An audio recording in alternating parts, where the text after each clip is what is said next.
अस्सलाम वालेकुम रहमतुल्लाहि व बरकातहू। फ्रेंड, ये देख रहे हैं हमारे शेख साहब तशरीफ़ लाए हैं। इनको यूरिक एसिड का मसला है, यूरिक एसिड का। तो ये अक्सर इनको इशू बनता है, ज़्यादा इंसान ज़्यादा खड़ा होता है, ज़्यादा बैठता है ना, उसके इशू बन जाते हैं।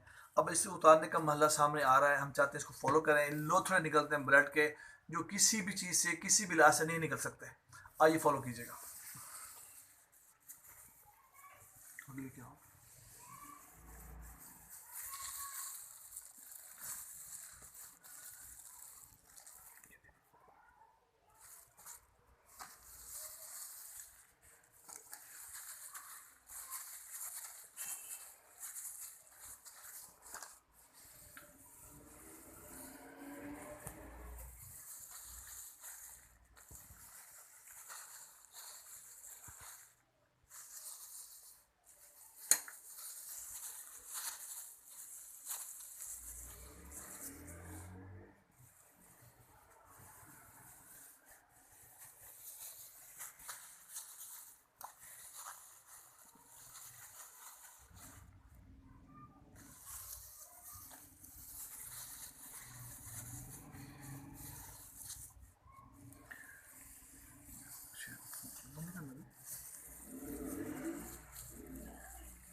जैसा आपने देखा, इसी तरह ये जेल के लोशे बन जाते हैं, टॉक्सिन पैदा हो जाता है हमारी बॉडी के अंदर। जैसे हमारी गाड़ी है, मोटरसाइकिल है, उसको हम हर महीने ट्यूनिंग करवाते हैं।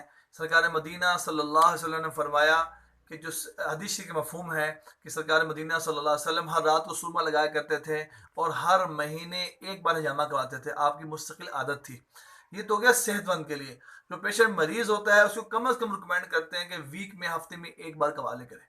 5 से 7 हफ्ते करवाएगा, आपको खुद ही फीलिंग होगी अल्लाह ताला की रहमत से कि विदाउट मेडिसिन इलाज हो रहा है। आसमानी नेचुरल रेमेडी है, नेचुरल चीज़ है, वो आप इख्तियार करें। इंशाल्लाह 100% शिफा है अल्लाह ताला की रहमत से। इस वीडियो को आप लाइक भी करें, शेयर भी करें, सबको बताइएगा भी। जज़ाकुमुल्लाह खैर। अस्सलाम वालेकुम रहमतुल्लाहि व बरकातहू।